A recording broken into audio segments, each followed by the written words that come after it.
Boa noite a todas e a todos. Com grande alegria que nós hoje abrimos um seminário virtual em homenagem à luta pelos direitos das populações em situação de rua, um projeto e uma promoção do coletivo Voz de Rua. Esse seminário tem abertura hoje, a partir de agora, e ele se desenrolará até o próximo dia 22 de agosto, sempre nesse mesmo horário, 19h30, com diversas palestras e temas, bem como apresentações de ordem artística que integrarão essa programação. Para o tema de abertura desse primeiro seminário virtual do coletivo Voz de Rua, primeiro quero me apresentar. Meu nome é Elianildo Nascimento, sou um parceiro admirador do coletivo, que tem uma atuação extremamente significativa. É jovem, um coletivo relativamente recente, porém não menos importante, e de uma atuação bastante significativa no DF, no campo da atuação em favor das pessoas em situação de rua, aqui no Distrito Federal, com diversas ações, não só de atenção às necessidades básicas, né, dessas populações, e que é um projeto que devemos reconhecer e valorizar. Pois bem, para a abertura desse primeiro seminário virtual do coletivo Voz de Rua, nós vamos ter a presença e a fala especial aqui sobre o tema Pesquisa, Participação Social e Cidadania, um estudo de casos sobre a violência e a população em situação de rua aqui no Distrito Federal, que será apresentado pela nossa queridíssima professora Paula Regina Gomes. Paula Regina, ela tem um currículo bastante reconhecido nacionalmente sobre as temáticas ligadas a direitos humanos. Ela é socióloga. A Paula também ela é gestora pública aqui no DF, atual coordenadora do coletivo Voz de Rua, e atua muito forte, com uma atuação muito forte junto ao núcleo do Estudo da Paz, né, o NEP, né, lá da UNB, a qual também ministrou, eu acho que ministra aí, aula sobre direitos humanos. Eu convido e passo a palavra aqui direto, e após a fala da professora Paula, nós poderemos falar mais sobre a programação, o restante da programação deste seminário, e, como eu disse, estará se estendendo até o próximo dia 22 de agosto. Professora Paula, boa noite. Primeiro, muito obrigado pela oportunidade de estar aqui virtualmente. Não estamos longe, mas estamos próximos, e acompanhar essa importantíssima e necessária iniciativa do coletivo Voz e Rua. Com a palavra para suas colocações. Muito obrigado. Obrigada.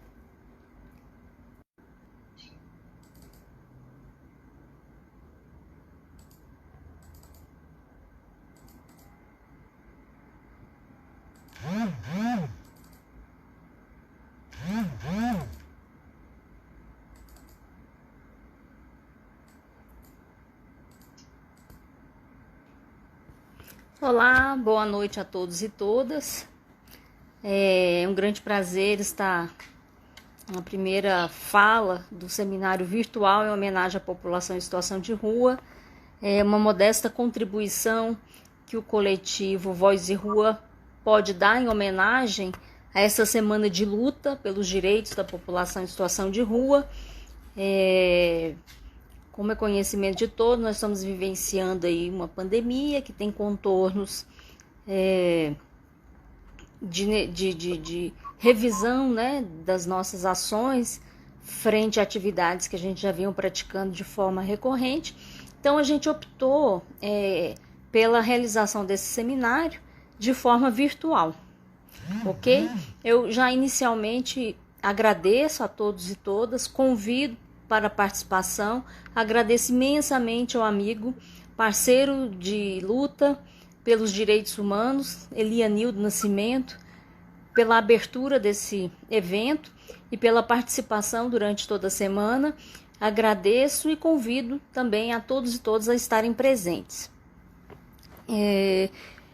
Gostaria de pedir desculpas pela limitação tecnológica. Nós estamos aqui enquanto um coletivo que busca atuar de forma autônoma e, evidentemente, que não é estruturado financeiramente. É uma ação cooperativa entre pessoas que lutam pelos direitos da população em situação de rua. E, nesse sentido, nós não temos aqui uma estrutura tecnológica de qualidade, né? Então, a gente faz pelo Google Meet e transmite aqui para o Instagram. Nesse sentido, eu peço desculpas e convido a todos, dessa forma, a participar entendendo essas limitações, né? E reconhecendo a importância, efetivamente, da construção coletiva e da luta por direitos, né, especialmente no momento em que a gente entende pela necessidade do fortalecimento dos laços democráticos, né, das instituições democráticas. Então, eu inicio a fala pedindo desculpas e convidando a todas e todos para a participação. Eu vou estar falando sobre a pesquisa, né, que eu venho desenvolvendo, que é uma pesquisa voltada para a população em situação de rua, né, participação social e cidadania, um estudo de caso sobre as violências com a população em situação de rua. É uma pesquisa que se iniciou e é oriunda, né, do Núcleo de Estudos para a Paz e Direitos Humanos da Universidade de Brasília, que é coordenado pela querida e excelentíssima professora Nair Heloísa Bicalho de Souza, e que vem, enfim, desde 2017, organizando e se estruturando e reestruturando, acompanhando, enfim, o acúmulo, né, de informações, de dados, de conhecimentos e se adequando a cada realidade e necessidade que se impõe. Eu vou dar só uma olhadinha para ver se tem algumas perguntas iniciais, se está tudo ok com a transmissão, e aí começo a apresentação.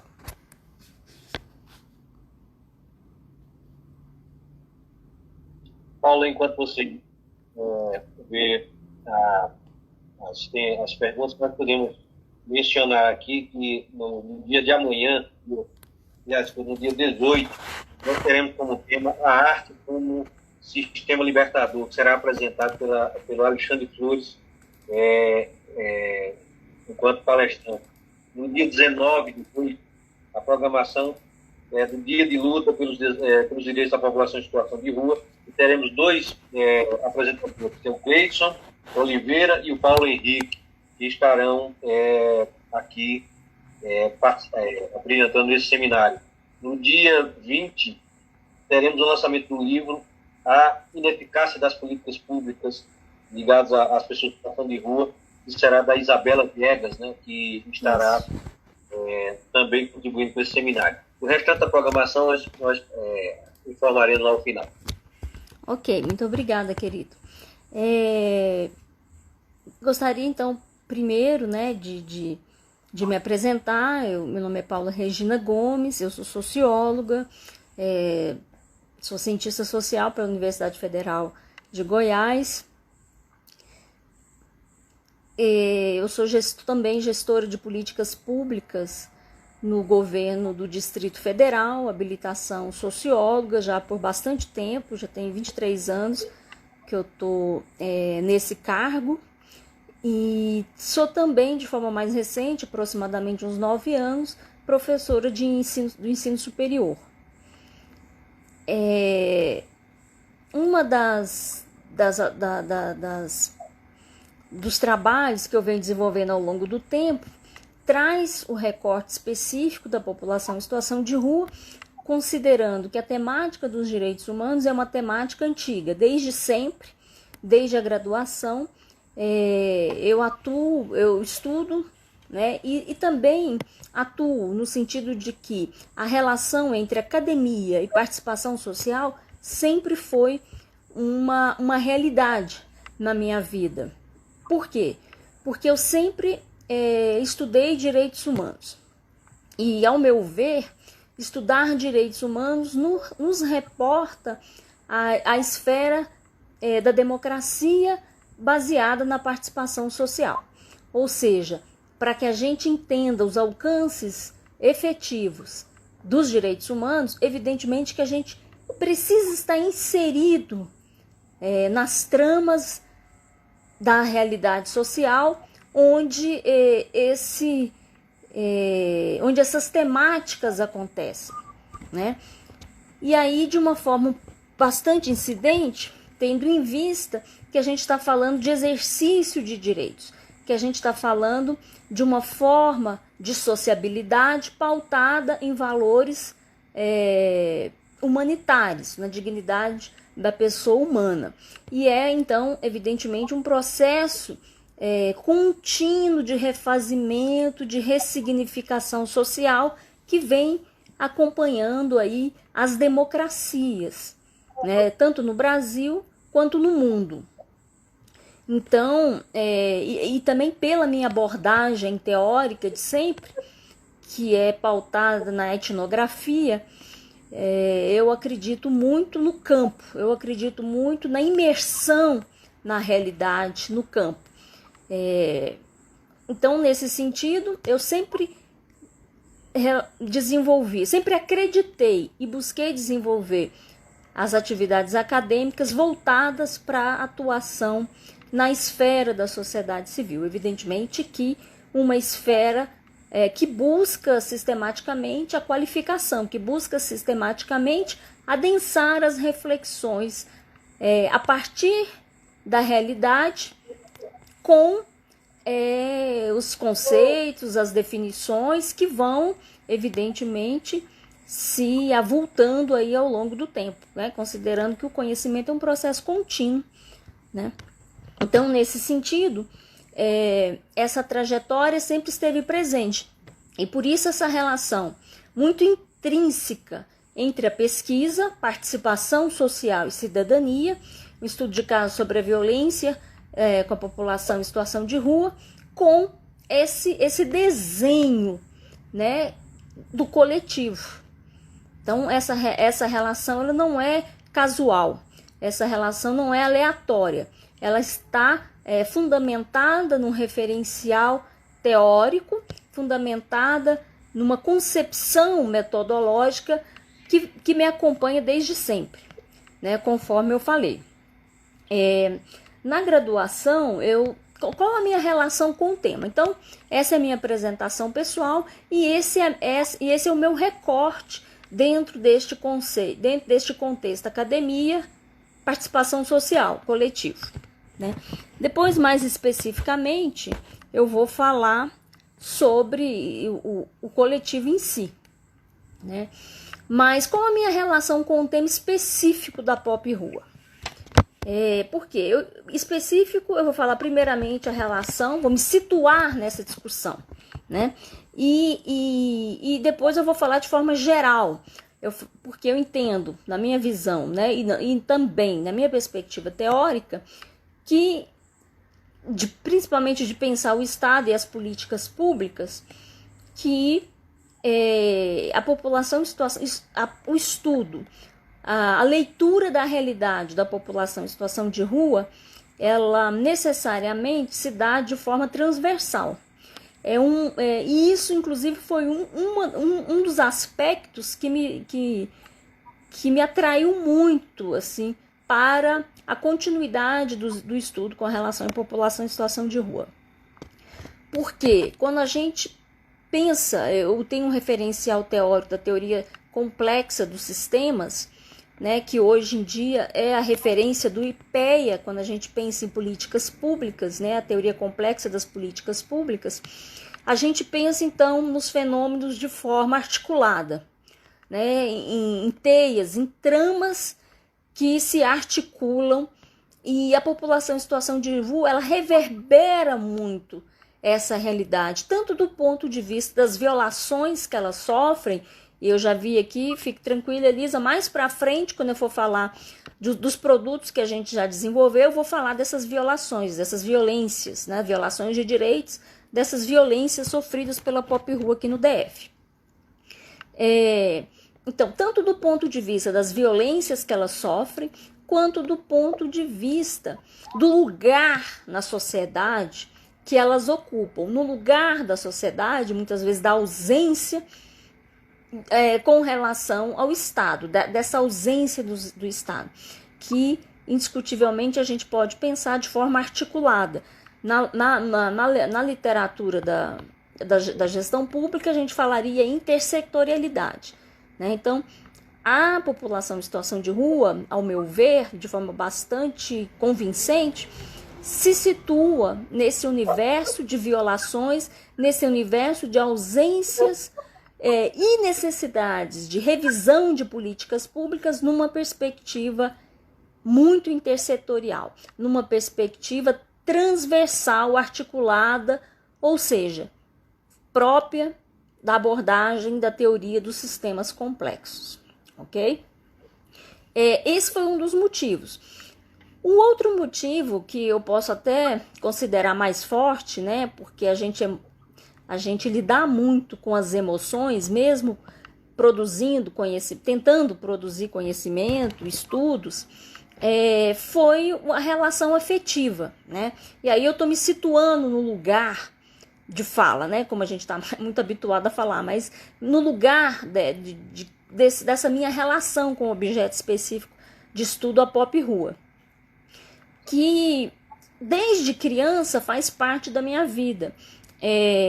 Eu convivi muito com a minha avó paterna, e que vem de uma família de ascendência portuguesa, italiana, muito católica, e que sempre teve uma relação muito próxima com a população em situação de rua.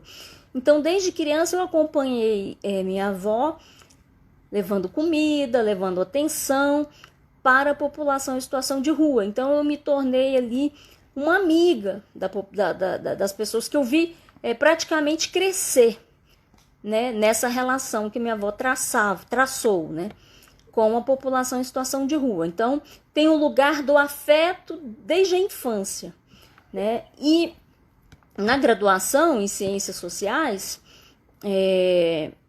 eu estudei também Direitos Humanos, eu me foquei no processo de redemocratização pelos sujeitos coletivos de direitos, fundamentalmente focada na atuação do Movimento Nacional de Direitos Humanos como um grande agregador desses sujeitos coletivos. E naquela época eu também fui coordenadora da campanha contra a fome e a miséria pela vida do Herbert de Souza, Betinho, que também a pobreza, a fome naquela época era algo muito presente na vida das pessoas, né? Que infelizmente a gente parece que está retomando aí essa realidade. E a população em situação de rua, então, evidentemente não estava fora dessa dimensão. E a gente ali naquela belíssima campanha do Herbert de Souza, que existe até hoje, né? Ela ainda está viva através do seu instituto, a gente agregava as duas dimensões extremamente necessárias, porque a gente vivia um momento de consolidação democrática, de estruturação do Estado. Elianilda, eu vou te pedir para você me ajudar no tempo aqui, porque meu roteiro está enorme e eu nem comecei. Porque quando a gente fala assim, com envolvimento, né, com emoção, evidentemente que a gente demora um pouco mais. Então, nesse contexto, o que a gente agregava ali naquela campanha? A luta pela fome, a superação da miséria, da fome e pela cidadania, como condições intrínsecas relacionadas. O que eu acho bastante importante é a gente pensar isso nesse contexto de hoje, né, que a pandemia traz, essa grande crise econômica que a gente vive e de saúde pública, né? Eu acho que essa junção hoje em dia é extremamente necessária, inclusive para o reforço da democracia, inclusive para o reforço do Estado e das políticas públicas, né? Mais na frente eu me ative aí aos estudos de redes, de movimentos, enfim. E depois eu me voltei mais para o estudo do direito público, né? Nessa ocasião eu estudei os direitos humanos nessa perspectiva mais estatal, para dentro do Estado. E mais recentemente, em meados de 2016, salvo engano, na ocasião de atuação na Secretaria de Segurança Pública aqui do DF, eu atuei especificamente como assessora ali, técnica da formação dos conteúdos da participação social do tema população em situação de rua. Então ali esse tema voltou nessa perspectiva de aliar segurança pública, criminalidade e a população em situação de rua, e em seguida, a partir de um projeto, e essa pesquisa que se iniciou naquele formato inicial, né, assim, com outro formato inicial, voltado muito para a questão da segurança cidadã, e eu atuei nessa perspectiva, em um GT específico de eixos temáticos, sendo que um deles, nessa lógica transversal das políticas públicas, sendo que de direitos humanos, voltados para os direitos humanos, sendo que um deles era a população em situação de rua. Então, a partir daí, a gente fez um mapeamento das políticas públicas e das principais incidências afetas à questão da criminalidade com relação a esse público. Essa pesquisa, então, continuou, depois ela passou a um recorte específico junto à Defensoria Pública, articulando população no núcleo de direitos humanos, articulando população em situação de rua e tortura. E, enfim, aí ela continua nessa perspectiva de entender a vulnerabilidade social. Evidentemente que todas essas transformações foram fundamentadas pela realidade, né, etnográfica e pela realidade teórica que o campo trouxe. Então, hoje a gente trabalha muito numa perspectiva de pensar a vulnerabilização social, ou seja, do ponto de vista estrutural da sociedade, entendendo a violência nesse foco, nessa perspectiva, ok? Bom, tudo isso para me situar, né, com relação ao tema e dizer, então, qual é a construção, né, de onde eu venho para falar desse tema. Bom, o título da pesquisa, conforme eu relatei, já iniciou com dois conceitos bastante centrais, que é participação social e cidadania, né? Entendendo que a democracia ela se circunscreve intrinsecamente nessas relações. Entendendo que pensar o Estado através da participação social me põe na condição de pensar a sociedade civil em articulação com o Estado. Ou seja, é um Estado articulador, um Estado moderador, que, em tese, evidentemente, garantido, né, pelos princípios constitucionais, deve fomentar, deve implementar, deve conceber, planejar, implementar e reavaliar políticas públicas em diálogo direto com a sociedade. Então, a partir daí, a gente já produzindo, garantindo ao melhor o exercício da cidadania. Então, é desse referencial teórico inicial que eu estou falando, de qualificação da democracia, de qualificação da relação Estado e sociedade. E quando eu trago o tema em sequência da violência, evidentemente que eu estou falando das porosidades, né? Que eu estou falando, evidentemente, das idiosincrasias, das tensões que existem entre o direito, a sua garantia, ter o direito e ter o seu exercício garantido, né? As idiosincrasias entre o Estado e a participação social. E, evidentemente, que nessa relação, a porosidade, as tensões entre os diferentes grupos de interesses que atuam entre essas duas dimensões, Estado e participação social. Nesse contexto, né, de apresentação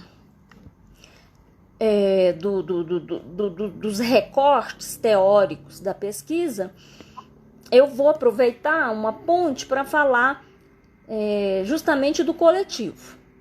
Né? O coletivo, evidentemente, ele surge no contexto do trabalho de campo, do entendimento necessário de um espaço de participação dialogal com o Estado, entre sociedade civil e Estado, de uma forma autônoma, ou seja, fluida, mais volátil, que tivesse mais condições de produção de conhecimento. Então, nesse sentido, a partir dos diferentes produtos que surgiram, essa realidade se impôs de forma muito explícita. E não é em vão esse termo. Né? Como é de conhecimento, não é a minha área específica, eu transito bastante, mas eu não estudo os movimentos, os movimentos da política, da participação social internacional, mas só para situar, a noção de novíssimos movimentos sociais, do qual se insere os coletivos, ele surge com o advento da primavera em nível internacional, com o advento da primavera árabe, quando a gente teve aí na Ásia e África inúmeras tensões fundamentalmente provocadas por uma corrupção policial, ou seja, uma violência de Estado, um autoritarismo associado a dificuldades econômicas, né? O desemprego, por exemplo. Então, o que aconteceu aí a partir de 2010? Então, isso tem um recorte histórico, ele acontece num contexto, significa algo no tempo. E é desse contexto que eu estou falando. No Brasil, eu não vou entrar em detalhes, como eu já te disse, não é da minha área, não aprofundei essa leitura internacional. Mas nesse contexto, o que surge? Qual a lógica desses novíssimos coletivos, novíssimos atores da participação social, da sociedade civil? É justamente isso, né, que me motivou aí a buscar essa construção. A autonomia, a volatilidade, a capacidade de se articular em redes sociais, inclusive.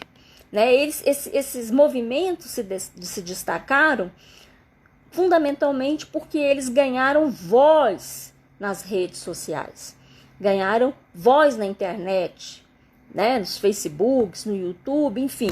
Então, esse aí é um marco para a literatura da participação social.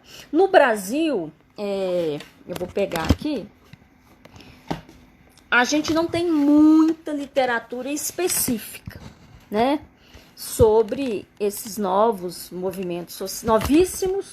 movimentos sociais, né? Nós temos aqui uma tese de doutorado, que eu esqueci se Sartori, eu esqueci o nome do autor agora, que fala sobre isso, né? E nós temos aqui uma grande socióloga da sociologia política, que eu estudo desde a graduação também, que atualmente publicou um livro chamado Manifestações e Protestos no Brasil. Nesse livro aparece esse conceito, né, que ela traz, evidentemente, desse recorte internacional que eu mencionei, mas ela faz a leitura aqui para o Brasil, para a realidade das manifestações. A partir de 2013, 2016, no Brasil, ela faz esse estudo no Brasil, onde o termo os novíssimos sujeitos coletivos nas ruas, 2013, 2016. Então, é datado, né, e está dentro de um contexto específico, né? e que vem, então, desenhando, né, e redefinindo a participação social no mundo e no Brasil, né? Evidentemente, cada um com a sua realidade específica. Interessante destacar que o autoritarismo e a corrupção, entendendo de forma ampla esse termo, né, do Estado policial, ela é um aspecto da realidade social que aparece numa dimensão muito incisiva para a gente pensar esse contexto, ok? Tá tudo bem aí? Vocês estão conseguindo visualizar e acompanhar? Bom, então esse foi um parênteses necessário. Com relação o referencial teórico, eu vou tentar de falar, apesar de que eu já adiantei aqui alguns conceitos, né? Eu já adiantei, mas eu vou trazer para vocês uma articulação, um diálogo entre conceitos que me parece muito oportuna para a gente pensar aqui os trabalhos da pesquisa. Então, como eu desenhei isso, né? Eu desenhei como diálogos teóricos. O primeiro eixo desses diálogos teóricos abrange o tema, abrange a categoria, o conceito de democracia, direitos humanos, políticas públicas e políticas públicas de direitos humanos. Então, nesse primeiro grande eixo teórico da pesquisa, eu trabalho aí com nesse recorte da democracia, que evidentemente fala da participação, conforme eu apresentei aqui inicialmente, né? Tá articulado, assim, a relação é intrínseca, né? Boaventura, o Luiz Felipe Miguel, que é um professor da UNB, o Roberto Bueno, que é um professor da Universidade Federal de Uberlândia, que faz um belíssimo trabalho nessa perspectiva de relacionar democracia e autoritarismo e fascismo, neofascismo. Teoria crítica dos direitos humanos, quer dizer, aí eu parto, evidentemente, eu estou falando de direito, eu parto da abordagem, da perspectiva do direito achado na rua, né? Com Lira Filho, professor José Zeraldo, que é um grande expoente dessa abordagem, né?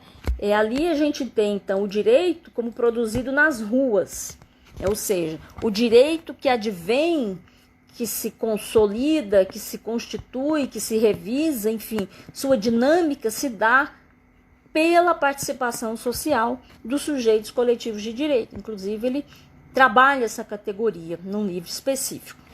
Então, a partir daí que eu estou falando direito, é desse direito que eu estou falando. E, evidentemente, que isso impacta no meu conceito de direitos, na definição de direitos humanos que eu trago para a pesquisa, né? Então, o direito entendido a partir de Lira Filho, Ará, né, que foi orientador do professor José Geraldo, e o professor José Geraldo, né? Enfim, tem vários outros expoentes aí, mais recentes, tem o Antônio Escrivão, enfim, tem várias pessoas hoje em dia que atuam, que produzem, né, nessa linha. Então, a partir daí que eu falo do direito.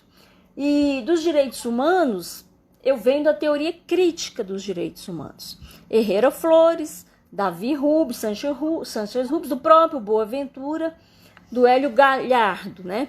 Então, eu parto dessa concepção de direitos humanos como os direitos, evidentemente, advindo das lutas, advindo da construção da participação social, da relação Estado-sociedade civil, que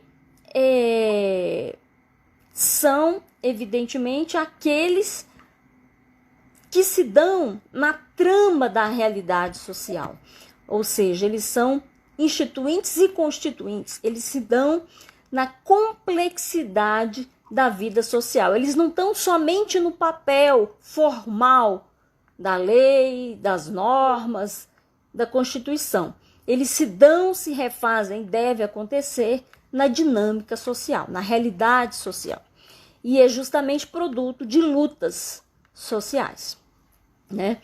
E que, evidentemente, devem revisar, impactar as políticas públicas através de uma perspectiva estrutural, do reconhecimento estrutural das violências e das porosidades entre o direito e a garantia do direito, as tensões nessa relação e, fundamentalmente, devem conceber, impactar as políticas públicas a partir de desenhos de modelos pós-violatórios, ou seja, que aconteçam reconhecendo as estruturas sociais, as estruturas das violações e que então sejam desenhados para não agirem somente após a violação, mas antes dessas violações, ou seja, garantindo de fato os direitos,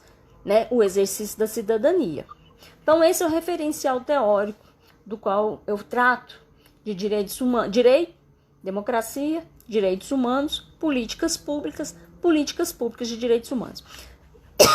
E nessa última categoria, eu trato então desses direitos, das políticas públicas fundamentadas nessa perspectiva das lutas pelos direitos pós-violatório, aliás, pré-violatórios, né? Ou seja, para que essas políticas públicas sejam desenhadas pensando nas estruturas das violações e que tenham o alcance de não deixarem que as violações aconteçam, mas que elas atuem antes dessas violações de direitos. E aí eu falo de intersetorialidade, que é da literatura clássica, como eu já falei aqui, da gestão pública, e falo, articulo fundamentalmente que eu sempre confundo esses dois conceitos, porque eu tenho muitos conceitos da gestão pública na cabeça, e eles se misturam quando você transita em áreas, é mais complexo.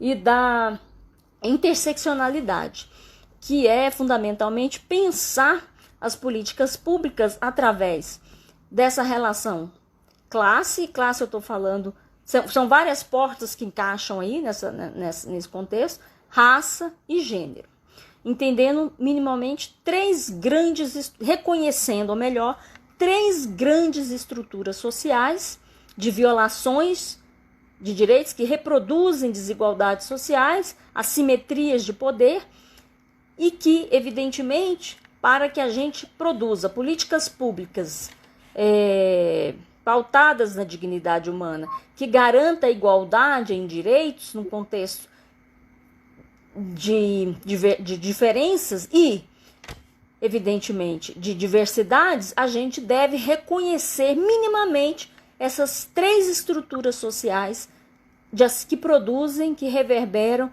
assimetrias sociais. Então, este é um recorte. Por isso, a teoria dos sistemas complexos, elas são muito oportunas, porque ela me garante pensar, pelo menos, me garante reconhecer pelo menos três grandes estruturas sociais que vêm da interseccionalidade e, evidentemente, me garante articular minimamente a trama das políticas públicas. Porque o que a gente tem, eu posso falar isso como gestor de políticas públicas, no Brasil, e tem a ver, evidentemente, com a nossa estrutura de Estado e de democracia, são políticas muito pontuais. Embora muitas vezes elas sejam concebidas para não ser, toda a prática e todas as tensões entre Estado e sociedade civil levam para que elas aconteçam de forma bastante pontuais. Tensões para dentro, tensões para dentro do Estado, entre Estado e sociedade civil. Então, você falar em políticas públicas intersetoriais, reconhecendo a interseccionalidade, não é um simples recurso linguístico, né? Porque a gente vê muita gente falando disso. Ela parte de reconhecer as tensões internas do Estado, internas da sociedade civil e entre sociedade civil e Estado. Então, é para além de um pleonasmo, é para além de uma construção de categorias. Parte de uma análise mais profunda dessas relações. Evidentemente, numa sociedade em que a gente tem aí um histórico, né, de uma cultura política muito clientelística e autoritária, né? Então, fundamentalmente, isso impacta o comportamento político, ele impacta frontalmente, né? Então, tudo isso só para dizer que não se trata de de uma mera construção. Não adianta eu escrever essa palavra e não reconhecer as tensões que existem por trás delas, porque ela nunca vai ser alcançada. Não adianta eu pensar, eu falo porque eu já participei de inúmeros desenhos de políticas públicas, não adianta eu pensar num desenho de política pública que não reconheça essas intenções, essas tensões, desculpa, que reverberam em tensões, né? Por isso vem aí muito a lógica dos grupos de interesse, mas que não alcance isso dentro do contexto específico do território, da realidade social. Pronto. Bom, e aí, evidentemente, que se eu estou falando de população em situação de rua, eu estou falando de violência urbana, muito especificamente. Eu estou falando nesse contexto da sociologia urbana, das violências urbanas, e eu estou falando de um processo de urbanização muito excludente, muito pautado nessas desigualdades e assimetrias de poder, e que, evidentemente, hoje traz cada vez mais a realidade da condição de discriminação, pauperização, pobreza, extermínio, desnecessariedade da população em situação de rua, né? E, claro, se eu estou falando desse processo de urbanização, de pensar essa população dentro de um contexto, e esse contexto é urbano, é o contexto das cidades, eu estou, evidentemente, me referindo ao direito às cidades, ao direito à moradia. E aí, a gente tem um clássico, um sociólogo, o Lefebvre, né, Davi Harvard, enfim, tem inúmeros outros que falam dessa perspectiva do direito à cidade e do direito à moradia, como duas coisas distintas e complementares, ok? Bom, o segundo grande diálogo teórico que eu estabeleço é entre os conceitos de identidade, pertencimento social, educação popular em direitos humanos e participação social, evidentemente, como uma decorrência intrínseca desses conceitos que eu falei anteriormente. Quando a gente fala identidade, pertencimento social, na perspectiva da etnometodologia, né, na perspectiva da etnografia, do trabalho de campo, a gente parte então do reconhecimento da realidade vivida, do mundo vivido e do sentido socialmente estabelecido, atribuído. Aí a gente reporta ao mesmo Luhmann, né, que fala da teoria da complexidade, a Schutz, enfim.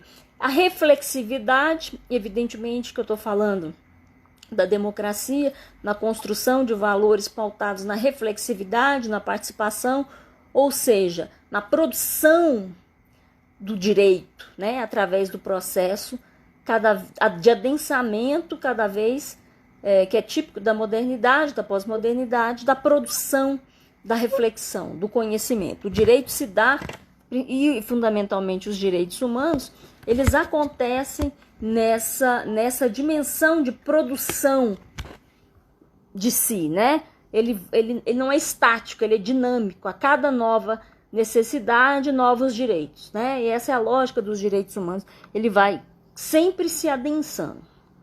Aí, claro, o conceito de identidade, pertencimento social, para entender, inclusive, grupos que estão em desvio, nessa lógica do desvio, né, da rotulagem social. E aí eu trago, evidentemente, como eu estou numa linha muito voltada para a educação em direitos humanos, a educação popular em direitos humanos, é aquela que acontece no âmbito da participação social, é própria da participação social, ou seja, é a educação em direitos que acontece no cenário da participação social. E evidentemente que, sendo assim, é fundamental uma instância de participação social, no caso coletivo. Por isso ele se faz tão necessário para a produção do conhecimento, porque ele reverbera essa lógica de sociabilidade própria dessas relações. Bom, e aí tudo isso evidentemente acontece dentro de uma perspectiva que metodológica, que eu vou falar especificamente, mas que é orientada por uma visão teórica do Boaventura, que fala na escuta profunda. A escuta profunda está voltada a diálogos entre mundos. Ele fala ecologia dos saberes. Então, parte de uma lógica de que, evidentemente, que eu estou falando, dialogando com um grupo que tem conhecimento sobre a sua realidade, que tem seus saberes consolidados. E, nesse sentido, trazer a voz desses saberes, a voz da rua, a voz e a rua, é fundamental. Por quê? Porque só assim eu posso construir algo a partir de uma relação respeitosa da alteridade, do reconhecimento do outro, da fala do outro, da visão de mundo do outro, dos pés no chão do outro, né? Então, é uma perspectiva que requer toda a construção por meio de diálogos, né? E por isso, geralmente, as construções que acontecem por meio de diálogos mesmo, né? Roda de diálogos, enfim.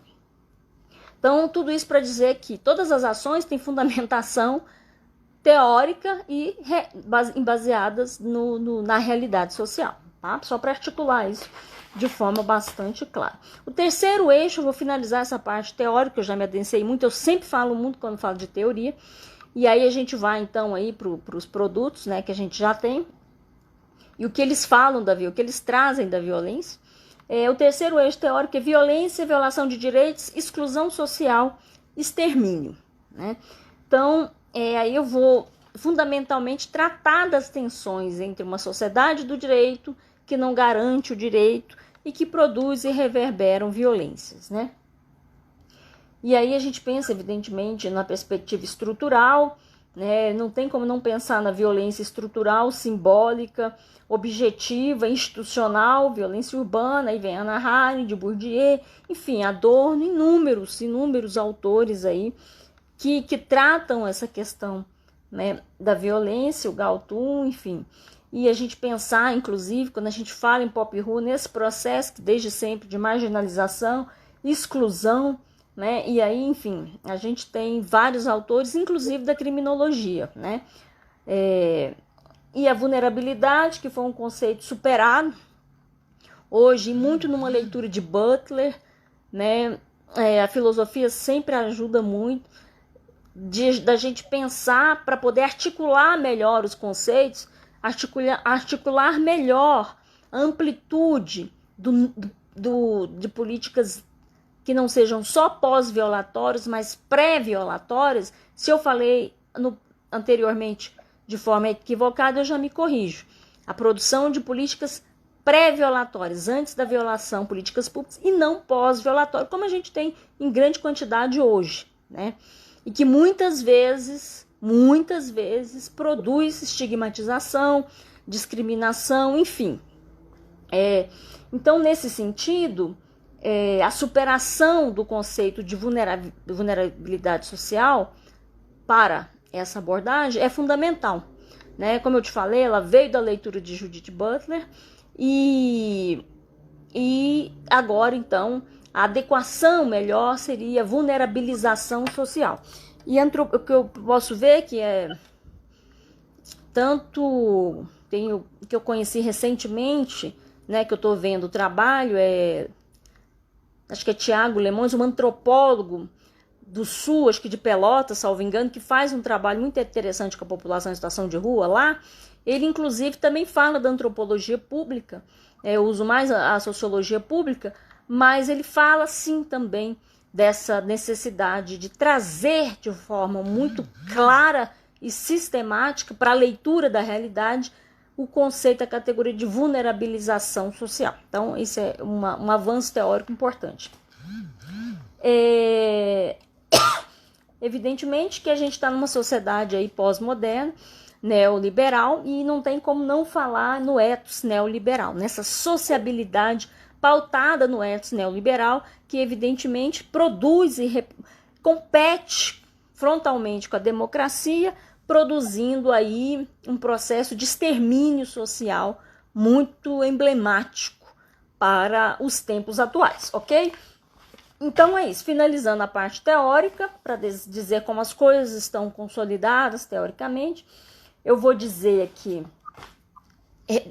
revisar, né, que dificilmente você fala de metodologia de teoria sem falar de metodologia, que a metodologia baseada, né, na etnometodologia, né, que tem uma abordagem crítica, né, dos múltiplos estilos dialogal, né, que se produz através de múltiplos estilos dialogal, ou seja, buscando a quebra de hierarquia do poder do conhecimento, ou seja, o poder do conhecimento não deve se dar única e exclusivamente pela academia, mas sim o reconhecimento dos saberes, do conhecimento, da realidade por aqueles que vivem, né, o mundo da vida daqueles que vivem, e utilizando aí a pesquisação como caminho para isso, ou seja, pesquisa e ação, intervenção social, pesquisa e ação, produzindo conhecimento, evidentemente para aproximar essas relações, né?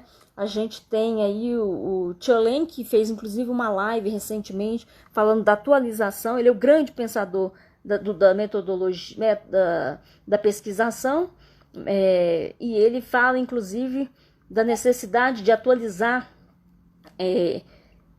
essa perspectiva frente à realidade, e fala inclusive da questão da interdisciplinariedade, da questão da teoria da complexidade humana para pensar inclusive os grupos vulnerabilizados. Então é uma metodologia, ao meu ver, bastante alinhada e que tende, pelo conhecimento aí que ele vai produzir, a trazer então mais caminhos ainda mais delineados para tratar essas questões. E evidentemente, como eu falei, que eu trabalho muito com a etnografia, então observação participante. E é fundamental, porque a gente produz muita política pública com dados estatísticos, que é evidentemente muito importante. É claro que esses dados precisam ser bem construídos, bem consolidados, e por isso que eu não vou antecipar os dados estatísticos da pesquisa. Eu estou adequando a um novo programa e a gente vai publicar ainda esse trabalho, e eu só vou falar depois da publicação, ou seja, no momento em que esses dados vão estar absolutamente checados, né? Evidentemente, entendendo que os dados estatísticos são muito importantes e muito fáceis de serem manipulados, né? Então, por isso eu não vou antecipar para não incorrer em erro e não incorrer em manipulações dos dados, né? Evidentemente. Então, o que acontece? Nas políticas públicas, a gente usa muito os dados estatísticos. E, indiscutivelmente, se eu penso nessa relação Estado e sociedade, eu preciso ouvir o campo, eu preciso ouvir a realidade da vida social. Então, eu não vejo como acadêmica, como profissional da gestão, melhor forma do que agregar aos dados estatísticos os dados etnográficos, né? Ou seja, os dados qualitativos. Evidentemente, eu não tenho dúvida, né? Não é só porque desde sempre eu me utilizo dessa metodologia, mas eu não tenho dúvida de que os dados etnográficos qualitativos é que, de fato, têm condições de trazer os melhores recortes da realidade, inclusive para a gente redesenhar as políticas públicas, né? Então, é muito importante essa articulação, muito importante essa construção, ao meu ver, estando nessas duas posições, para a gente rever, inclusive, ressignificar a própria produção de políticas públicas, né? Ok. Então, vamos lá. Como é que eu estou de tempo aí? Já estamos cerca de 40, já passou de 45 minutos, né? Já temos até uma hora, normalmente, aí cai a transmissão. Então. Talvez se eu pudesse também, tem dois questionamentos que aqui foram trazidos, a baila, mas antes dele também acrescentar um terceiro, que você pudesse também Tá. no quesito específico sobre os dados estatísticos ou da pesquisa que está sendo trabalhada no que tange à violência, que aspectos da violência Tá. estão sendo trabalhados, ao menos nesse sentido. As outras duas questões, ela tem um fulcro, que é da Elisa Carneiro, um fulcro com relação a uma opinião sobre como a sua visão acerca da atuação com relação às comunidades, às populações em situação de rua, por parte do governo federal e do governo distrital. O que é que você tem a dizer? Atualmente? Trabalhadas ou não. Lembrando o restante da programação, nós teremos dia 21 e 22, 21, uma programação, serão programações mais culturais, na verdade, né, que estarão sendo trabalhadas. Né, teremos uma comunicação comunitária, que será o tema da Nádia e a Uitinga, e no dia 22, o encerramento bem cultural, né, na programação do lançamento do curta, e o Bossa e Poesia com Justiça Social, da nossa querida Elisa Carneiro, né, complementando a programação. Paula, por favor. Eu te chamo quando tiver da próxima, né? Eu gostaria de sugerir que da outra vez a gente fez assim, foi uma coisa assim, que nem foi pensado, simplesmente aconteceu. Chegou um momento que cortou, mas aí a gente pensou, como eu tô fazendo um teste de internet, estava fazendo, então eu imaginei que fosse uma falha da internet, depois voltou automaticamente. A gente voltou automaticamente. Então, assim, eu vou sugerir que a gente faça isso e não se estenda muito, mas se cortar abruptamente, a gente volta. E aí combinar aí para quem tá aí, para a gente fazer esse retorno. Eu vou responder as questões agora, a partir do trabalho de campo que eu vou estar falando, tá? E aí, se eu fugir de alguma forma, você me alerte, por favor. Bom, vou tentar ser mais concisa agora. Bom, o que a gente fez então nessa construção a campo, né? Inicialmente, a gente fez o reconhecimento do campo, que é de praxe, né? Quais são os principais atores, quais as principais políticas. Então, fazer um diálogo nesses espaços, ver quem está atuando, como a forma de atuar, enfim, né? A partir daí, a gente foi desenhando um seminário, que já estava previsto, inclusive, na própria concepção da pesquisa, e nesse seminário a gente foi mapeando os atores, sentindo quem eram os atores que estavam ali relacionando com a população em situação de rua e essa própria população em situação de rua, né? Desculpe, inicialmente, nesse processo de reconhecimento do campo, a gente aplicou um questionário. Um questionário que tem um perfil de identificar o perfil da população em situação de rua, né? Então, nesse questionário, e a gente trabalhando evidentemente no foco da violência, a gente estabeleceu um perfil, aí eu posso dizer que antecipar, sem especificar números ou porcentagens, que a gente está falando de um público predominantemente masculino, negro, pardo, e que passa por um processo de migração muito intenso, ou seja, que transita muito entre os estados, né? Que geralmente vem de relações familiares, de distintas relações familiares, né? Dificilmente tem só um núcleo familiar, tem vários, concebeu-se já alguns núcleos familiares, que assim, tô falando, como eu te disse, um passando sem querer antecipar de forma definitiva aqui os dados, que tem uma relação de trabalho muito informal, a maior parte, e durante a maior parte da vida, sempre se realizou trabalhos informais, poucos tiveram carteira assinada ao longo da vida. Então, eles já vêm de uma estrutura aí de desemprego, de desigualdade social, desde sempre, desde muito novo na vida, com baixa escolaridade e pouco acesso às oportunidades de emprego. Carteira de trabalho é como se fosse um luxo na vida, né? Não é uma realidade comum na vida dessas pessoas, né? Normalmente que sofrem muitas violências, né? Que de várias formas, violência de Estado, violências distintas, aí, com diferentes atores, né, da sociedade civil, inclusive, que vem muitas vezes de ambientes familiares violentos. Olá, pessoal! Então a gente teve aquela interrupção e a gente está retomando aqui agora a partir do ponto que a gente parou, ok? Elianildo vai fazer a apresentação novamente. Não está. O ao vivo não está aparecendo isso, não. Não tá? Não.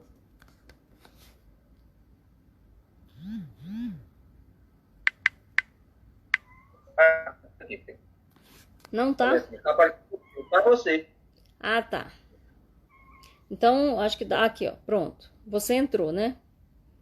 Ok. Então, vamos lá. Vamos retomar. Houve a interrupção. A gente vai para a segunda parte aqui, falando do trabalho de campo, dos dados, tá? Da violência. Posso continuar, Elianildo? Sim, claro. Então, como eu estava falando, eu não sei exatamente que momento que parou, mas eu vou retomar aqui, ó, os conteúdos do questionário, que visa traçar o perfil da população em situação de rua. E qual é essa população em situação de rua que a gente está falando? A gente está falando da população em situação de rua que vive na área central de Brasília, ou seja, que transita aqui no plano piloto, na área da rodoviária, no começo da Asa Sul, começo da Asa Norte, setor comercial, sul, torre de TV, enfim, nós estamos falando dessa centralidade aqui do Distrito Federal. Foi onde nós estamos trabalhando especificamente, né? E isso porque a gente tem um maior fluxo de pessoas nessa área de população em situação de rua, né? Conforme os dados aí que a gente tem da Secretaria de Desenvolvimento Social, né? Então, o que a gente tem? A realidade da população em situação de rua, uma população predominantemente masculina, parda, negra, que vem de um processo migratório bastante intenso, né, internamente, que vem de mais, pelo menos, de forma bastante decisiva, de mais de um núcleo familiar, né, de relação familiar, que desde sempre, desde novo, tem pouco acesso à educação, baixa escolaridade, que vem de baixíssimos acessos a trabalhos informais. A maioria tem todo um histórico de vida de trabalhos informais, poucos têm acesso à carteira de trabalho, tiveram acesso à carteira de trabalho.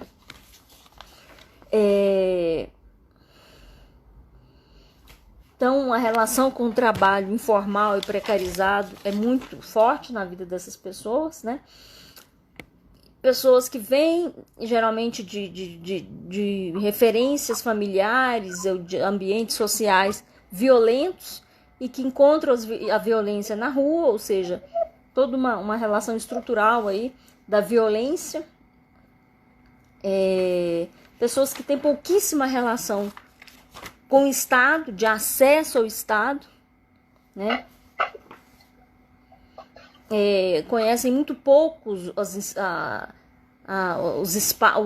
instâncias do Estado, né? Os órgãos do Estado, e muito menos a atuação deles. Dentre os órgãos do sistema de justiça, o que mais se identifica do sistema de justiça e colocando aí as forças policiais, o que mais conhecido é o papel das polícias, depois da Defensoria Pública, depois do Judiciário e depois do Ministério Público, né? Então, em geral, esse é o recorte aí em termos do perfil, né, dessa população que a gente vem dialogando, né? Como trabalho de campo, então, a gente foi para essa questão, iniciou com questionário, fez o trabalho etnográfico inicial, questionários, aplicou os questionários, depois realizou-se um seminário visando mapear os principais eixos das violências e principais atores que atuam nesse cenário, né, da população em situação de rua, no contexto da população em situação de rua. E aí, evidentemente, nesse processo de produção ativa né, do conhecimento. E o que a gente teve daí? A gente teve um produto que foi encaminhado para várias instâncias do governo, onde a gente teve como principais eixos de violação de direitos, o relacionado ao direito ao direito à cidade e à moradia, né? Esse apareceu de forma muito explícita, bastante frontal.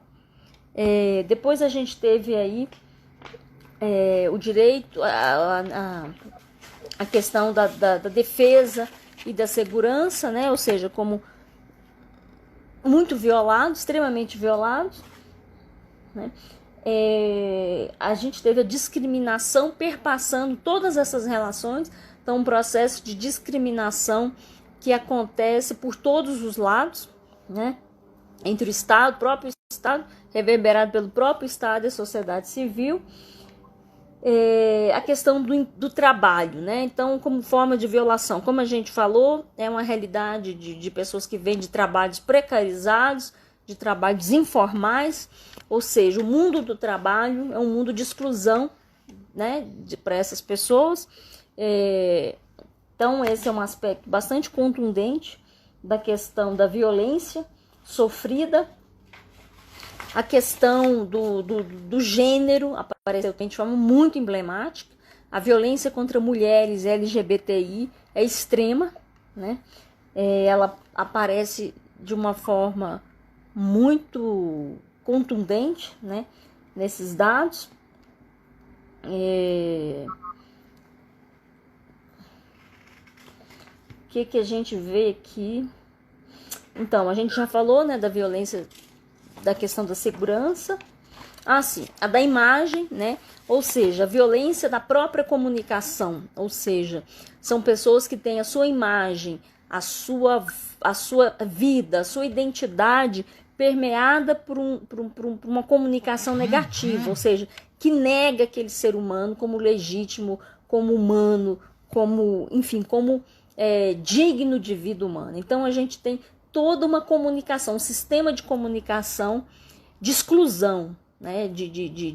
E por isso é muito importante a vocalização dessas vidas, né? Como vidas autônomas, como vidas que produzem conhecimento, como vidas que tenham um entendimento sobre si no mundo, né? E que evidentemente devem ser respeitadas, né? Que são cidadãos tal como todos nós, né? Ou seja, a gente tem um processo de negação da voz do outro, de negação da imagem do outro, de negação da identidade do outro, de forma extremamente perversa, que dialoga muito intrinsecamente com todo esse processo de discriminação, exclusão, extermínio social, né? Então, é um aspecto da violência muito perversa. E ela aparece em todos os momentos. A discriminação, a estigmatização, ela aparece em todos os momentos, né? A gente, então, por fim, surgiu aí a importância, né, fundamental da ressignificação dessas dimensões. A questão da saúde apareceu como dificuldade de acesso, mas atualmente, evidentemente, por razões óbvias da pandemia, com os dados mais recentes, os dados etnográficos mais recentes, ela aparece de forma muito incisiva, né, e relacionada com a questão da moradia, né? Então, agora vamos falar. O que a gente fez depois do seminário? A gente aproveitou uma estrutura de participação social da Secretaria de Cidades, enfim, Desenvolvimento Urbano e Habitação, que são as conferências livres das cidades. Então, a gente aproveitou essa estrutura bem desenhada, que já existia, para a gente, então, fomentar esse processo de educação popular. Então, a gente, em redes, dizendo isso, que a gente está produzindo esses conhecimentos por meio da educação popular em direitos humanos, ou seja, por meio da participação social, e por isso o coletivo é tão fundamental, mas em redes, evidentemente, articulando com atores que dialogam, que estão em sintonia com esse mesmo processo, né? E que reverberam essas pautas de direitos humanos da população em situação de rua. Então, a gente fez essas 3 conferências livres da cidade, 2 de recorte específico específico da moradia e uma LGBTI, trans, né? Nos conteúdos dessas conferências, o que a gente identificou especificamente com esse eixo da moradia, né? A gente identificou. Peraí, que eu tô com o material aqui, né? Eu tô lendo. Enquanto você encontra, eu lembro aqui outro questionamento que está sendo apresentado, você falar sobre a temática da saúde mental e o que representou a saída do CAPS lá da... Ah, sim, muito bom, muito atual, né? Eu vou terminar só essa parte aqui final e já entro na parte atual, que é justamente do campo, que é justamente relacionada à ação de prevenção à pandemia do coronavírus. Nesse contexto, então, o tema da saúde ele toma um protagonismo muito grande e aí é muito importante a gente pensar, então, para responder aquela pergunta anterior, né, das políticas atuais, associar, inclusive, com essa questão aí da questão da saúde mental, né? Ela se torna, então, uma questão que tem elementos aí muito atuais. Então, a gente vai falar sobre isso daqui a pouco. Então, a questão da moradia, ela está muito ligada à questão da necessidade do emprego. É muito recorrente mesmo, né? A oportunidade de emprego e a garantia de moradia. Quando muitas dessas pessoas têm acesso ao emprego possível, elas arrumam um espaço de moradia. Um número considerável. Não vou falar em dados, porque eu já falei aqui que esses dados estão sendo conferidos, né?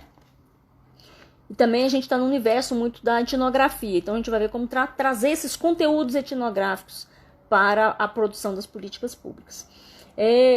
A questão de pensar esses espaços da cidade e da moradia, eles apareceram dessas duas formas, como eu estou falando aqui.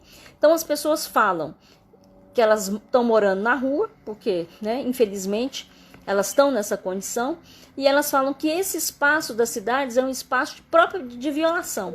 Porque se elas tivessem acesso à água, se elas tivessem acesso ao banheiro, a lavatórios, a um lugar para guardar seus pertences na cidade, elas conseguiriam manter sua dignidade de forma maior. O que acontece é que a ausência desses equipamentos, que em tese são equipamentos públicos que devem ser garantidos para todos e todas, estando em casa ou não, no modelo domiciliar ou não, por quê? Porque evidentemente são necessários para a garantia da vida, a ausência desses instrumentos, eles tornam uma destruição das mentes e dos corpos de forma muito mais acelerada. Então, são pessoas que estão sem água, sem banheiro, sem lavatório, sem lugar para guardar seus pertences, que são sistematicamente furtados, roubados. Esse aí é um relato sistemático.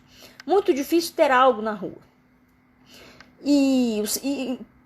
Enfim, por diversos atores. E, muitas vezes, pelo próprio Estado, né, que retira os seus pertences. Então, esse massacre dessa ausência desses instrumentos nas cidades, eles aniquilam física, de forma muito acelerada, física, e a gente vai vendo no tempo, física e mentalmente as pessoas. De um ano para o outro, quantas pessoas estão mais destruídas fisicamente, como elas adquiriram mais problemas, né, de saúde, enfim, vão se definhando mesmo, né, e com a própria violência que sofrem, né, muitos espancamentos, muita agressão física e que vai destruindo, evidentemente, de forma muito acelerada esses corpos, né? Então, a questão do acesso a ônibus, acesso às lojas, aos estabelecimentos. Então, tudo isso é uma realidade que dificulta a moradia. Por quê? Porque quem não tem legitimidade para transitar, dificilmente vai ter legitimidade para morar em algum lugar. Essas pessoas não são aceitas para estarem nos lugares de sociabilidade de outras pessoas, né, que não tem essa marca estigmatizada da rua, da situação de rua, né? Então, aqui a relação entre emprego e educação parece muito vinculada à questão da moradia. Né? Ela está muito intrínseca, e o que se fala muito aqui é educação, trabalho e discriminação. Esses três elementos, essas três categorias aparecem de forma muito incisiva para se pensar na questão do direito à moradia. E o discurso é muito forte no sentido de que o que se quer é um espaço individualizado, um espaço de privacidade, onde as pessoas tenham privacidade, porque a falta de privacidade elas já têm na rua. Então, o lugar de moradia dessas pessoas é o lugar a casa aparece em primeiro lugar. O modelo tradicional de casa aparece em primeiro lugar. Surge a ideia dos condomínios coletivos, surge a ideia de mutirões, de ocupar prédios vazios aí, em desuso. Surge a ideia de mutirões coletivos da própria rua para construir seus espaços. O desenho da casa aparece de forma muito, muito incisiva, aliado à ideia de privacidade. Então, são pessoas que almejam, que desejam a privacidade por razões óbvias, de forma muito clara, né, de forma muito recorrente. Então, essas duas conferências da cidade, e eles associam essa lógica da casa, da moradia, com a possibilidade de estabelecer laços de afetos, de restabelecer novas famílias ou as próprias antigas, enfim, da relação com o trabalho. Essa relação passa muito com a questão do trabalho, né? E como forma de sociabilidade aí, que vai ressignificar essa sociabilidade, né? Então a gente fez essas conferências no Centro Pop de Brasília, né? Participaram em torno de umas 100 pessoas em situação de rua, e efetivamente que desenharam e escreveram umas 50 pessoas que escreveram. Muitos falaram na oralidade, nem todos gostam desse desenho da escrita e do desenho, né? O desenho é muito comum, muito recorrente, mas opta-se muito pelo desenho, pela oralidade, né? É um universo que fala de si, que explica de si muito pela oralidade. Então, vamos aqui ao último... Bom, e aí o que aconteceu? A gente fez um dado trans, né? Que eu acho muito importante falar, onde as principais violações de direitos... E aí o trans foi misturado entre próprio e rua e o trans. Muitos estão na rua por falta de aceitação familiar, né, da condição, da sua questão sexual, né? E quais são os principais eixos assim do público trans na situação? A questão do trabalho apareceu, não tem acesso a trabalhos dignos assim no sentido formais, então não a sua condição, a sua situação, né, de ser LGBTI fecha portas para o universo do trabalho. Então eles reivindicam muito garantias de direitos através do acesso ao trabalho, né?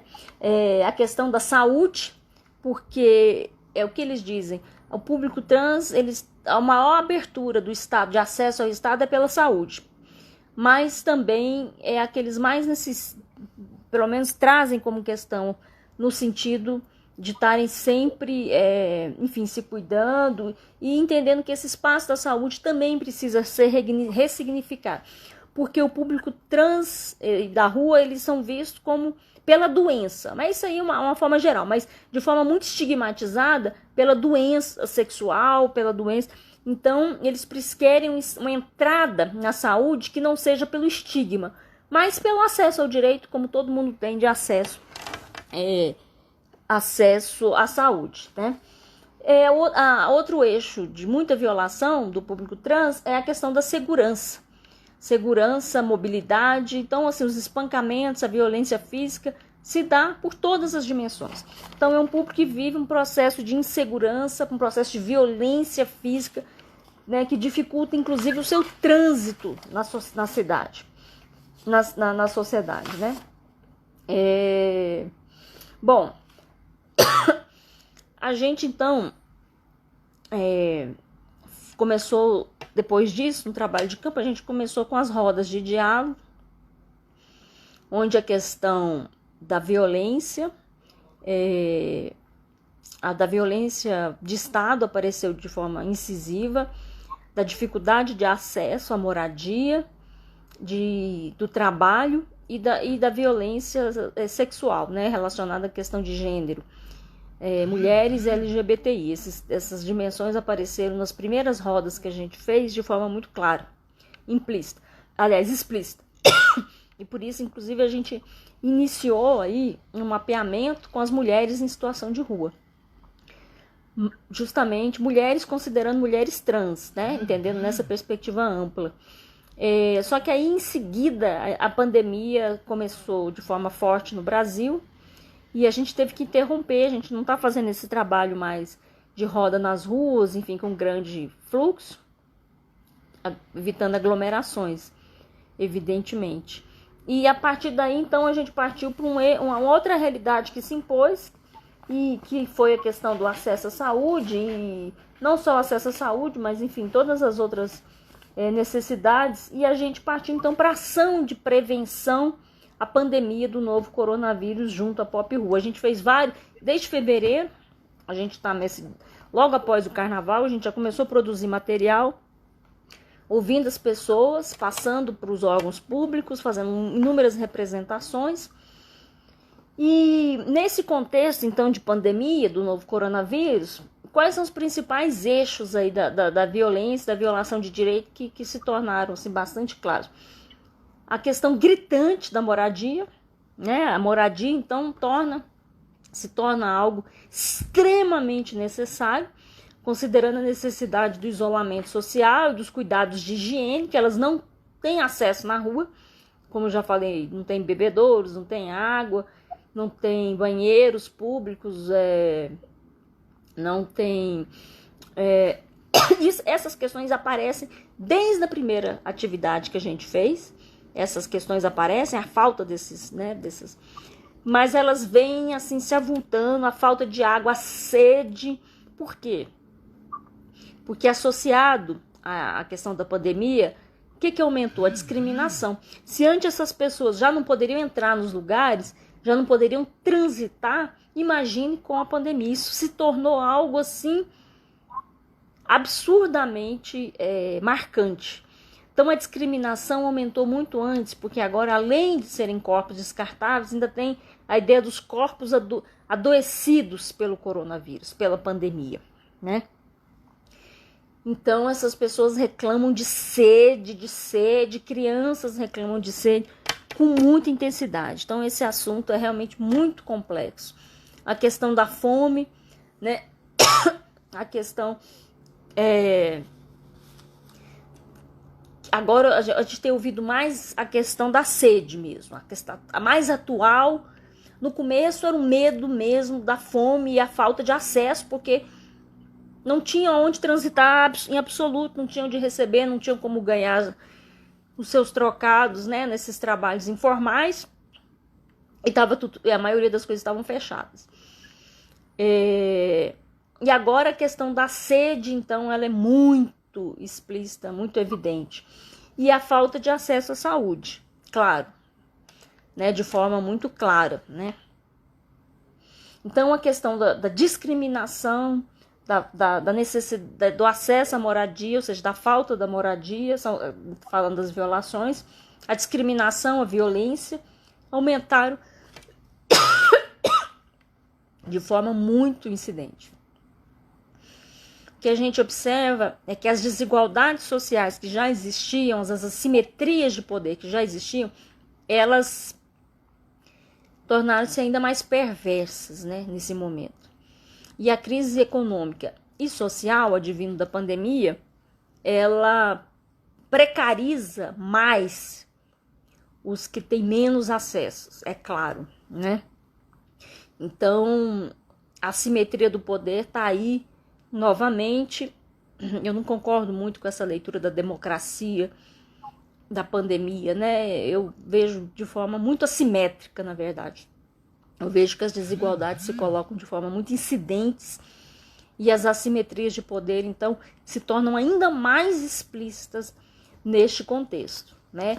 E o jogo da vida e da morte, então, se torna ainda mais tenso, mais complexo. Bom, Então, do ponto de vista mais recente, eu estou vendo aqui um documento que a gente produziu com os dados deles, né, que a gente encaminhou para várias instâncias de governo,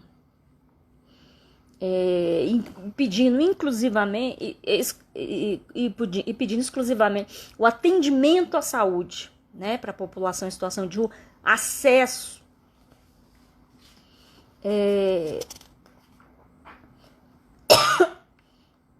a necessidade de inclusão, de reconhecimento dessas identidades. Então, esses são os recortes mais atuais da violência das pessoas em situação de rua, como eu falei, nessa região central do plano piloto, que é o nosso universo que nós estamos estudando, né? E aí, para responder a questão das políticas, o que a gente tem observado é que no início da pandemia houve um movimento muito forte, assim, muito forte não, mas uma certa reação no sentido de entender a necessidade de qualificar as políticas públicas para esse contexto, né? E eu vi que aqui que a gente observa que a sociedade civil mais voltada para os direitos buscaram muito essas reivindicações de políticas públicas e num primeiro momento houve, parece, a manifestação dessa intenção. No entanto, o que eu venho percebendo é que essa produção mais qualificada para o contexto atual, ela vem sucumbindo ao longo do tempo, né? Parece que a gente não dá conta de lidar com problemas sociais de maior, assim, de frente, né, que tem maiores permanências no tempo. Como a gente vem ignorando aí todas essas desigualdades sociais ao longo de sempre, né? Então, eu acho que a gente está vivendo um momento que está existindo uma grande confusão entre o que são as políticas públicas e o que são a destruição dessas políticas públicas, né? E eu falo isso como socióloga, como gestora.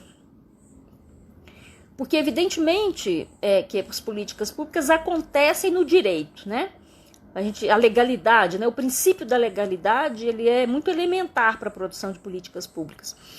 E muitas vezes a gente vem tendo muitos confrontos de inconstitucionalidade na produção de algumas normas legais. No sentido, acho que de confundir, no sentido de escamotear, enfim, ou não sei, no sentido de não produzir políticas públicas, mas de confundir, porque ao passo que a gente vivencia algumas propostas visivelmente, explicitamente inconstitucionais, a gente fica confuso com relação à intenção da produção das políticas públicas, né? Então, é um momento que eu acredito que a gente tem que reforçar a importância da democracia. Com relação à questão da saúde, aí a saúde mental, eu não sei quem perguntou, porque eu não estou conseguindo ver. Elisa. Elisa, sim. O que eu tenho observado? Eu tenho observado que, enfim, de forma contraditória, o que a gente tem visto, né, que o SUS é ele que está respondendo às necessidades da pandemia, do novo coronavírus, né?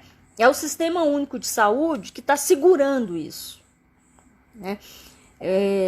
Então, evidentemente, que a leitura é pelo fortalecimento desse sistema, porque, evidentemente, que a gente vai precisar mesmo dele, né? A gente está vendo aí no Brasil que a pandemia ela não está cedendo, né? Evidentemente que a gente precisa de isolamento social, enfim, é o que a Organização Mundial da Saúde fala, os infectologistas. Então, não tem como a gente pensar que a gente não vai precisar cada vez mais do SUS. E o que acontece, assim, eu não sei, eu acho que a gente está vivendo uma crise, né? Uma crise nesse sentido, assim. Eu acho que existem grupos de interesses aí em grandes conflitos, né? Nosso momento político ele não está muito favorável Infelizmente, né? Isso acontecendo junto com a pandemia. Então é um momento muito delicado. Eu acho que a gente está vivenciando um momento muito delicado. E isso afeta, evidentemente, aqueles que menos têm acesso sempre, né? De forma muito mais rápida e incisiva. Então é muito complicado mesmo, sabe? Eu acho que a gente precisa rever nossa relação com aqueles que a gente elege. Eu acho que essas pessoas, elas precisam entender para que elas estão nessa função, para que elas foram colocadas lá transitoriamente nessa função, entender a dimensão de que o Estado é algo muito maior e que ele só faz sentido se ele garantir a vida das pessoas. Não faz nenhum outro sentido, né, que não seja esse, né? Então, eu acho que é um momento que os cidadãos aí que têm mais acessos, que têm mais condições, teria que revisar e repensar a necessidade de um compromisso social maior e mais qualificado, né? Porque o que eu vejo que a nossa participação social, e aí para quem vem acompanhando, ela vive um dilema, uma tensão muito grande entre o público e o privado, entre o clientelismo e a cidadania. E essas tensões não se desfizeram, pelo contrário, elas foram ganhando novos contornos. E isso reverbera no nosso cenário da participação social, né? Então, eu acho que esses antigos e novos, essas antigas e novas questões, tensões, elas se tornam ainda mais explícitas nesse momento. Com relação específica,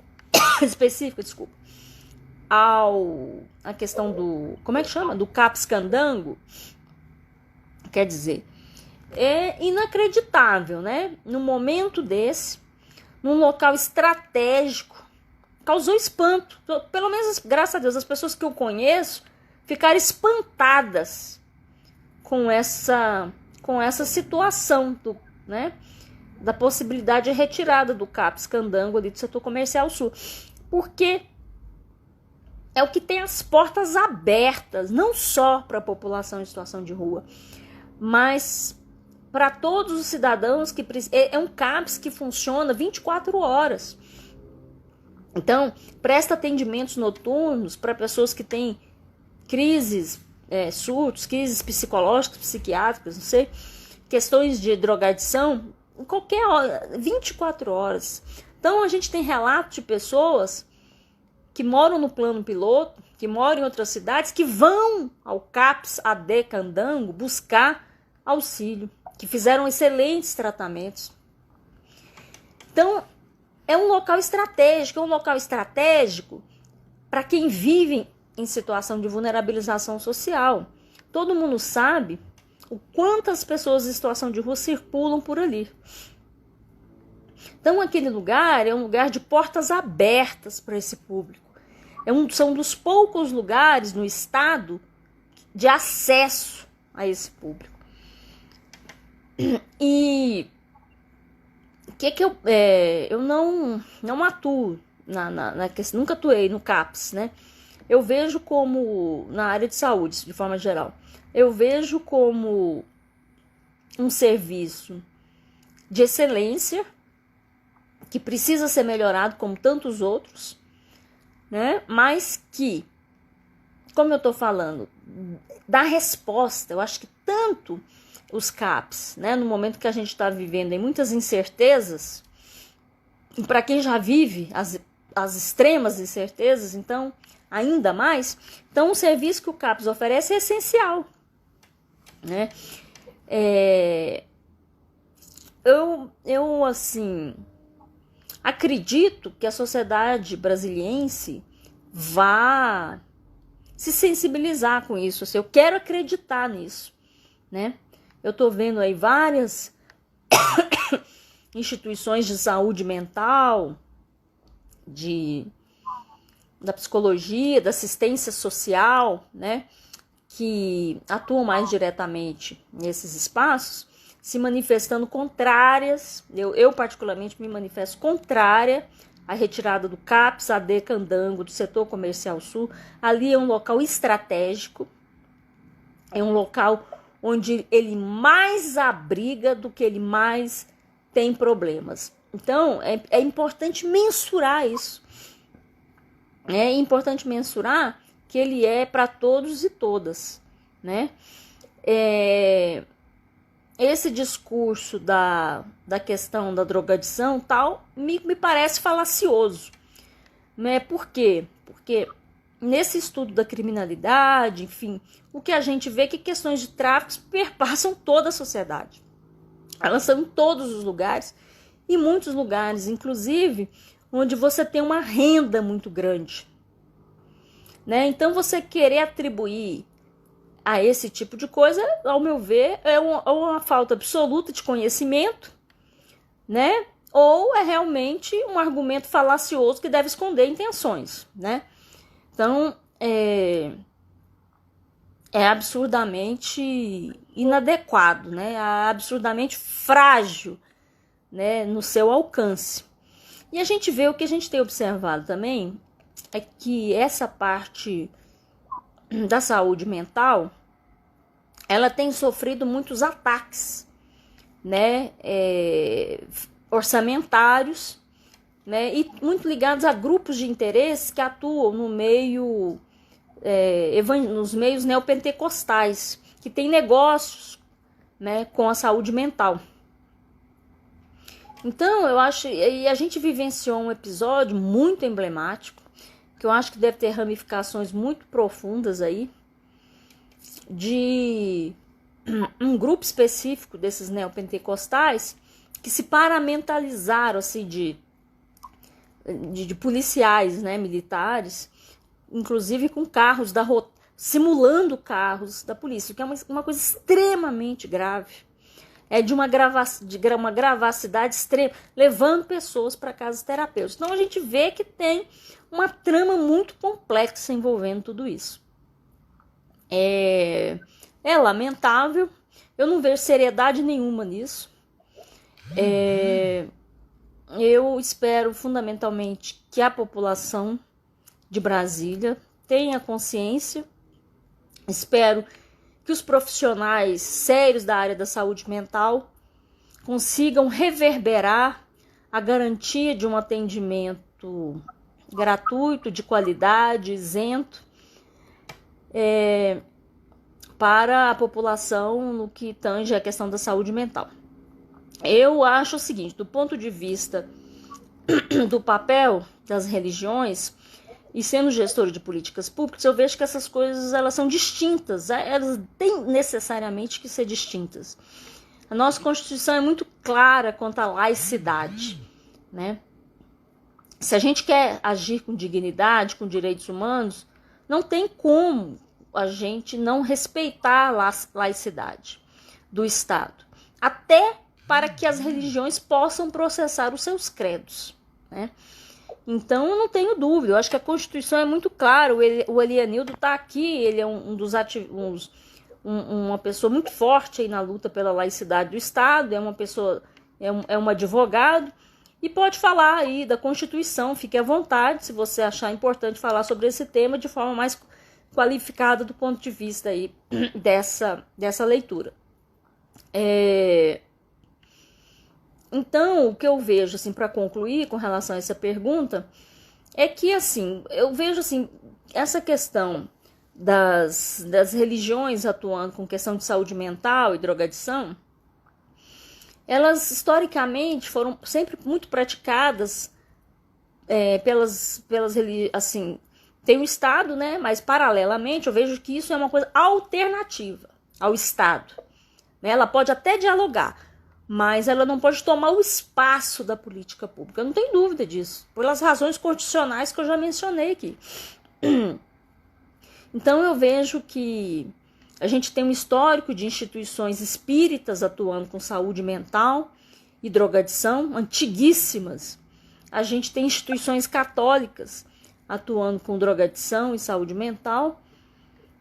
E em nenhum momento, e a gente já sempre teve, né, também, até mais recentemente, essas instituições evangélicas, em nenhum momento, como a gente está vivendo agora, a gente teve um segmento específico religioso querendo tomar conta de uma pauta de Estado, em detrimento, inclusive, do próprio Estado e de outras religiões, né? Então, é nevralgicamente inconstitucional do meu ponto de vista, né? Para essa questão específica, não tenho dúvida. Eu acho que se quer guardar um espaço que não seja o total, a maioria do orçamento para essas atuações, eu acho que elas têm que ser paralelas, elas têm que ser equitativas também, ou seja, isonômicas, elas têm que ser para os evangélicos, para os católicos, para os espíritas, em termos orçamentários, inclusive, porque não dá para falar em equidade, isonomia, sem a gente pensar na dimensão orçamentária também. Essa é a minha opinião. Desculpa se eu me excedi. E para mim é sempre o desafio falar de teoria, metodologia, campo e resultados de forma muito rápida. Mas eu trago aqui os contornos dessa pesquisa que continua e que vai se adensando no tempo e fico à disposição para contribuições, esclarecimentos e colaborações de forma geral. Muito obrigada a todos e todas. Muito obrigado, professora Paula. Eu também me reservo até o direito de também instar pela essa última fala relativa à questão das religiões, né, dos grupos religiosos, especificamente no tratamento de aspas, né, tratamento a pessoas dependentes químicos, etc., e outros afins, né, para nos somar a essa sua preocupação, no sentido de que, embora tive grande amizade, ele faleceu para completar 2 anos, uma grande referência nacional, que era religioso católico, um padre católico norte-americano, o padre Harold Brown. Ele faleceu com 100 anos, lá de Campinas, em que foi um dos precursores nacionais na constituição de uma organização para tratamento de pessoas com dependência química, mas num contexto do uso da ciência, especificamente o que se aprimorava, o que se aplicava, e até hoje essa instituição está em Campinas, até hoje, Padre Harold, era Padre Haroldo, né, como a gente chamava, ele era tinha essa perspectiva do uso científico. A religiosidade ou as questões da espiritualidade entravam como uma condição de digamos assim, mas tendo o aspecto, e claro, assim como outras organizações que tem. Agora, o que a gente tem visto, na verdade, nesse contexto aí, assim como existe no âmbito de segmentos religiosos de um cristianismo uma perspectiva mercadológica e empresarial nas suas atuações religiosas, dentre elas a tentativa de apropriação de recursos do Estado, como você bem disse, querendo substituir aquilo que seria a função do Estado, ou se colocando, usando as possibilidades constitucionais, que é a constituição das parcerias entre o Estado com organizações da sociedade, não com o intuito de efetivamente trazer uma plena atenção no campo da saúde para aqueles atingidos ou abrangidos, né, aquele público aos quais se destina, mas sim com interesse de ordem econômica. Então, é uma coisa assim, incrível isso, e tem se agravado desde o advento do atual governança federal, o ano passado para cá, essa tentativa, assim como tantos outros espaços, de apropriação desses espaços públicos, dos recursos públicos, na verdade, com essa perspectiva. Então, isso é algo muito grave, tem que ser denunciado. Esses tratamentos que terminam sendo baseados em trabalho quase forçado, abstinência e pregação religiosa, comprovadamente no campo científico, mas que não tem efeito. Pode ter aqui, acolá, alguma situação, e inclusive as pessoas que muitas vezes que participam desse processo e que têm milagrosamente, falar assim, uma saída, né, daquela situação anterior, terminam reproduzindo os mesmos processos, digamos assim, de como que o que deu certo para ele daria certo para o todo, sem com a total negação, na maioria das vezes, a negação do apoio realmente científico, né, para esse tratamento. Então, são uma das questões que afligem a todos nós, né? Eu queria agradecer, né, em nome do coletivo, né, Coletivo Voz de Rua, essa brilhante fala hoje, bastante ampla no contexto de trazer. Eu entendo que esse seminário, que tem início hoje e termina no próximo dia 22 de agosto, todas as noites, a partir das 19h30, esse seminário do Coletivo Voz de Rua, em homenagem à luta pelos direitos das pessoas em situação de rua, ele tem um foco de buscar dar amplitude à sociedade, conhecimento à sociedade acerca dos problemas enfrentados, dos desafios e das responsabilidades, não são só do Estado, não são responsabilidades, assim como nossa Constituição coloca lá no seu artigo 3º, por ali na questão é responsabilidade de todos, não só do Estado, mas da sociedade como um todo, a construção de uma sociedade que seja igualitária, que seja solidária. Então, isso são pressupostos que são, claro, entre o texto bonito da lei e a realidade existe um abismo gigantesco, né? Mas uma proposta como essa tem esse sentido de possibilitar a sociedade conhecer essa proposta e se unir, né? Eu queria, por último, mencionar que amanhã, dia 18, teremos continuidade a esse belo seminário virtual do Coletivo Voz de Rua sobre os direitos, homenageando os direitos, a luta pelos direitos das populações em situação de rua. Teremos como na programação o tema Arte como Sistema Libertador, em que teremos o Alexandre Flores trazendo a sua contribuição a partir das 19h30. Agradeço a todas e a todos que quiseram assistir e encerro passando a palavra para a sua despedida aí, né? Dar um alô aí para todos que estão acompanhando essa live. A professora Paula. Obrigado, Paula. Obrigada, querida. Eu agradeço, Elianildo, imensamente a sua colaboração, a sua participação nesse evento que tanto abrilhantou aqui a condução e a colaboração, né, nesse tema. Eu agradeço a participação de todos e todas. Convido-os para amanhã a gente estar aqui dialogando com Alexandre Flores, que faz um trabalho belíssimo com a população em situação de rua em Porto Alegre. Ele é um grande ativista da social, né? Dentre as questões de direitos humanos que ele atua com a população em situação de rua e faz um trabalho belíssimo com a arte e a ressignificação social com a população em situação de rua. Então, é um trabalho que eu admiro, que eu tenho grande respeito, um trabalho que eu acredito. E eu convido a todos e todas para estarem conhecendo e dialogando com ele.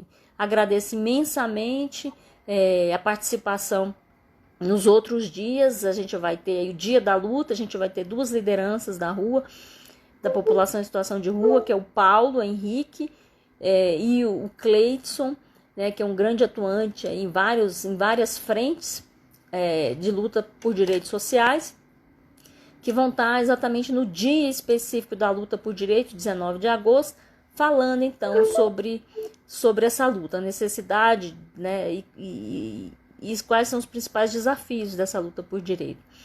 No dia 20 a gente vai falar com a Isabela, nossa querida Isabela, que vai ser o lançamento do livro A Ineficácia das Políticas Públicas Destinadas à População em Situação de Rua. É um belíssimo trabalho que ela construiu. A gente vai estar fazendo o lançamento pelo coletivo. E eu convido a todos e todas para conhecer e adquirir o livro. Foi um trabalho muito bonito e muito bem construído. Na sexta-feira, no dia 21, a gente vai falar com a querida Nájila, que é da área de comunicação, que está fazendo um estudo já com a população em situação de rua, focado na questão do direito à comunicação, na comunicação comunitária, como uma forma, como um caminho para a garantia da visibilidade da população em situação de rua. É um trabalho muito importante, dentro da linha das violações que eu falei, no sentido de que esse direito à imagem, esse direito à voz, esse direito né, que é construído sobre a população em situação de rua, necessariamente precisa ser revisto e precisa ser construído pela própria população em situação de rua, a fim de garantir a sua voz, a fim de garantir o seu protagonismo social.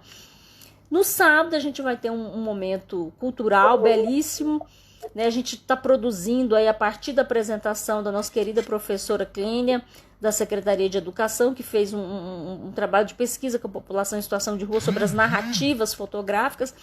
A partir da apresentação dela, com a sugestão de fazer um vídeo, a gente está construindo um vídeo que a gente denominou de Nessa Rua tem cidadãos e educandos, com narrativas e poesias para contar.